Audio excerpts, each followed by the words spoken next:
மாயிகாவின் புதிய தலைமைச் செயலாளராக மாயிகாவின் மத்திய செயலவை உறுப்பினரும் கடா மாநில மாயிகாவின் தலைவருமான டாக்டர் ஆனந்தன் சோமசுந்தரம் நியமிக்கப்பட்டுள்ளார்.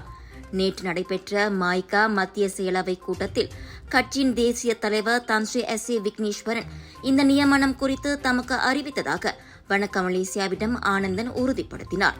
தம் மீது நம்பிக்கை வைத்து தலைமைச் செயலாளராக நியமித்துள்ள தேசிய தலைவரின் நம்பிக்கைக்கு பாத்திரமாகவும் அவர் எடுக்கும் அனைத்து திட்டங்களுக்கும் முழுமையாக ஒத்துழைப்பு வழங்குவேன் என அவர் கூறினார்.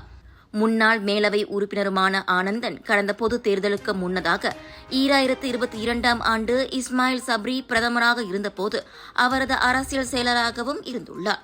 கடா சர்டாங்கில் உள்ள கணேசர் தமிழ் பள்ளியில் தனது தொடக்க கல்வியை தொடங்கிய ஆனந்தன் ஸ்ரீகோத்தா ஆசிரியர் பயிற்சி கல்லூரியில் பயிற்சி பெற்ற பின் சில காலம் ஆசிரியராக பணியாற்றியுள்ளார்.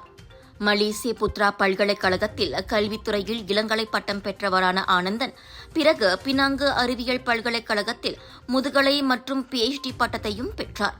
கடந்த 36 ஆண்டு காலமாக மாய்காவில் கிளை செயலாளர், தலைவர், மாநில செயலாளர், மாநில தலைவர், மந்திரி பசாரின் உதவியாளர் என எல்லா நிலைகளிலும் பணியாற்றி மாய்கா தலைமைத்துவம் மற்றும் உறுப்பினர்களுடன் அணுக்கமான தொடர்புகளை அவர் கொண்டுள்ளார்.